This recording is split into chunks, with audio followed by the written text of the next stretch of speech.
اس لیے آپ نوٹ کر لیجئے، ایک لطیفہ یا کثیفہ جو چاہیں کہیں، جب خلافت کے خاتمے کی سازش چل رہی تھی تو میں آپ کو شروع میں بتا چکا ہوں، زبردست تحریک چلی ہے ہندوستان میں اور کہیں نہیں چلی۔ حالانکہ خلافت اگر معاملہ تھا تو پورے دنیا کے مسلمانوں کا تھا، لیکن کہیں اور کسی کے کان پہ جوں تک نہیں رینگی۔ خلافت کی تحریک چلے گی ہندوستان میں، اور وہ تھی اصل میں خلافت کے تحفظ کے لیے کہ یہودی اور انگریز برطانوی حکومت مل کر اس کے خاتمے پر تلے ہوئے، اس کے خلاف جو ہے وہ تحریک اٹھی، تحریک خلافت۔ لیکن جب خود اتاترک نے خلافت کی تنسیخ کا جب وہ اعلان کرنے والا تھا تو علماء کرام اس کے پاس گئے، دیکھیے اس خلافت کو ختم نہ کیجیے، ہم آپ کو خلیفہ مان لیتے ہیں۔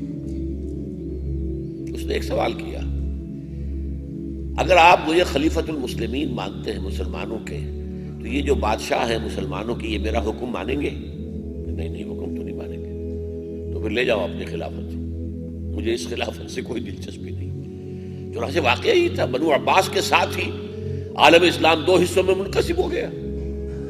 اسپین کے اندر علیحدہ بنو امیہ کی حکومت چلتی رہی، باقی یہ اب بنو عباس تھے۔ اور پھر جب اس کا زوال شروع ہوا ہے تو سلاطین ہیں، مختلف جگہوں پر لوگ ہیں، بس کہیں سے سند منگا لیتے ہیں خلیفہ سے، اور اس کے بعد ایک دور آیا سند بھی چھوٹ گئی۔ اس کے بعد جب جو تاتاری ہنگامے کے بعد جب ایک ذرا مسلمانوں کے اندر دوبارہ ایک نشت ثانیہ ہوئی ہے مسلمانوں کی، اسلام کی نہیں، تو اس کے بعد کیا ہوا؟ ترکان تیموری ہندوستان میں سلطنت ہے، ترکان صفوی ایران میں ہے، ترکان سلجوقی مڈل ایسٹ میں ہے، ترکان عثمانی انہوں نے زبردست آٹومان امپائر قائم کی جو رومن امپائر کی طرح تھی، جس کی 3 ٹانگیں تھیں، اور whole of the North Africa, whole of the West Asia and whole of the East Europe, یہ 3 سلطنت عثمانیہ جو ہے یہ 3 بر اعظموں پر پھیلی ہوئی۔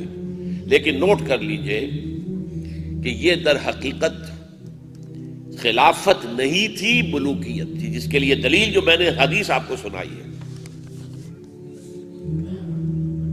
حضور فرماتے ہیں صلی اللہ علیہ وسلم، تکون النبوۃ فیکم ما شاء اللہ ان تکون، 5 دور آپ نے گنوائے ہیں اپنی زندگی سے لے کر اور قیامت تک کے۔ اے مسلمانوں، تمہارے مابین خلافت برقرار رہے گی جب تک اللہ چاہے گا، پھر جب اللہ چاہے گا اسے اٹھا لے گا، یعنی میرا انتقال ہو جائے گا۔ خلافت نہیں، نبوت، تکون النبوۃ فیکم، نبوت موجود رہے گی تمہارے مابین جب تک اللہ چاہے گا، پھر جب اللہ چاہے گا اسے اٹھا لے گا، یعنی میرا انتقال ہو جائے گا۔ ثم تکون خلافتا علی منہاج النبوہ، پھر ایک دور آئے گا خلافت علی منہاج النبوہ کا، نبوت کے نقش قدم پر خلافت، ایگزیکٹ وہی نظام جو میں نے قائم کیا ہے وہی قائم رہے گا اس خلافت کے دوران۔ فتکون ما شاء اللہ وتکون، وہ بھی رہے گا جب تک اللہ چاہے گا۔ ثم یرفع اللہ اذا شاء یرفع، پھر جب چاہے گا اللہ اسے بھی اٹھا لے گا۔ ثم تکون ملکا عاضا،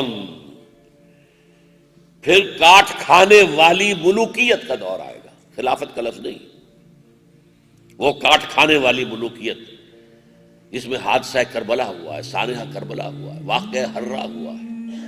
3 دن کے لیے نبی کے شہر مدینۃ النبی کو مباح کر دیا گیا فوجیوں پر، جو چاہو لوٹو، جس کو چاہو ریپ کرو، جو چاہو کرو۔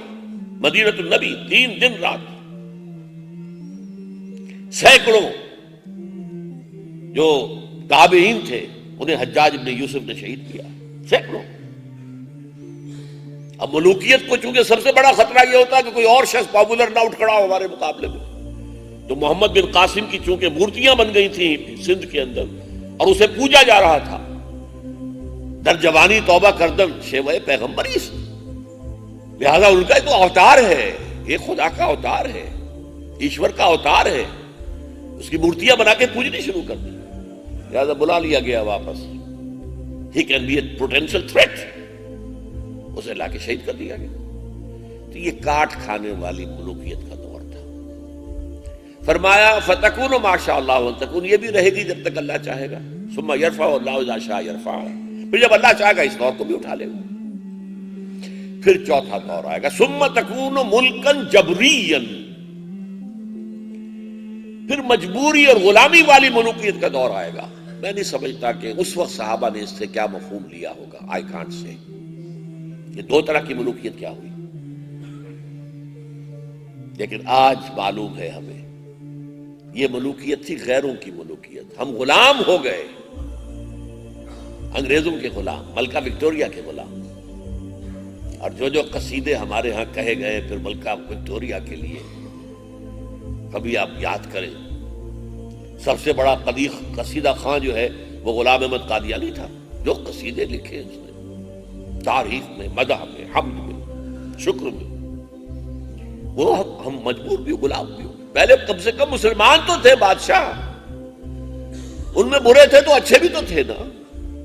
آخر صلاح الدین ایوبی انہی میں تھے، نور الدین زنگی انہی میں سے تھے، ہمارے ہاں اورنگزیب انہی میں سے تھے. آخر ہمارے ہاں بہت اچھے بادشاہ بھی ہوئے. لیکن یہ کہ اب ہم غلام بھی ہو گئے، کہیں برطانیہ کے، کہیں ولندیزیوں کے. اور ہر جگہ پر کوئی بادشاہ کو ملکہ بیٹھی ہوتی تھی، اب بھی ہے، اکثر جگہوں پر بیٹھی ہوئی ہے، ملکائیں ہیں، بادشاہ ہیں. جیسے برطانیہ میں ملکہ بیٹھی ہوئی ہے. اب غلام دوہری گویا کہ یہ ہمارے اوپر شامت جو آئی. ثم تکون ملکا جبریا فتکون ما شاء اللہ ان تکون، یہ بھی رہے گی جب تک اللہ چاہے گا کہ رہے.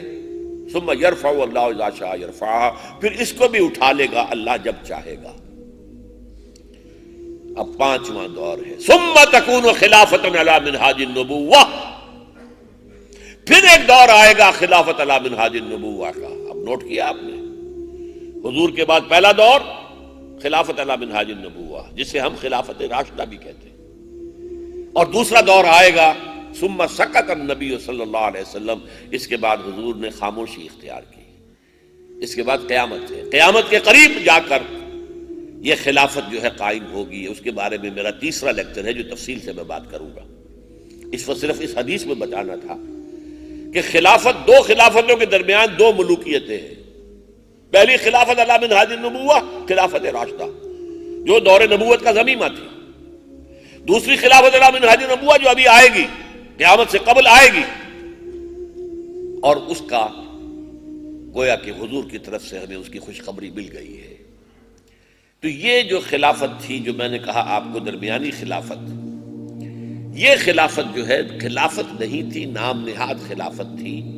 ہاں ایک نشان تھا ہماری شان و شوکت کا، ہمارے ماضی کا، ہماری ایک ملی سمجھیے کہ ایک سمبل تھا، نشانی، علامت کے طور پر کہ وحدت ملی کا ایک نشان ہے، خلیفہ ہے. اور اسی وجہ سے ایک صاحب نے ایک مرتبہ یہ واقعہ سنایا تھا، میں نے پڑھا کہیں نہیں ہے لیکن ایک معتبر عالم دین نے سنایا تھا کہ جب حضرت شیخ الہند قید میں تھے، اسیر تھے مالٹا میں، تو وہ جو کمانڈانٹ تھا اس کیمپ کا جہاں پہ وہ نظر بند تھے، اس نے دیکھا بہت درویش، بہت نیک آدمی ہے، تو وہ معتقد سا ہو گیا تھا. ان سے آپس میں بڑی ان کی بے تکلفی ہو گئی، گفتگو ہوتی رہتی تھی.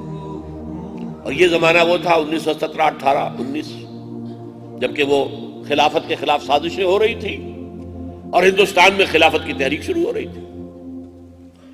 تو ایک روز اس انگریز کمانڈانٹ سے حضرت شیخ الہند نے کہا کہ یہ آپ کیوں ہماری خلافت کے پیچھے پڑ گئے ہیں؟ یہ تو مرد بیمار ہے یورپ کا، آپ کے کہنے کے بقول، اس کے اندر کیا طاقت ہے؟ کیوں آپ اس کے پیچھے؟ ہمارا ایک ادارہ ہے، اسے چلنے دیجیے. اس نے کہا مولانا اتنی بولے نہ بنیے آپ. آج بھی ہمیں معلوم ہے کہ اس خلافت کے اندر اتنی تاثیر ہے کہ اگر اس خلافت سے، دارالخلافت سے جہاد کا فتویٰ ایشو ہو گیا تو کروڑوں مسلمان کھڑے ہو جائیں گے سر سے کفر بات کر. یہ ہماری مرتی ہوئی خلافت، جو خلافت نہیں تھی، ملوکیت تھی لیکن نام خلافت کا تھا، اس کے اندر بھی یہ جان تھی. اور اس کے خلاف جب سازشیں ہو رہی تھی تو عظیم ترین تحریک جو ہے اس بر عظیم پاک و ہند کے اندر چلی.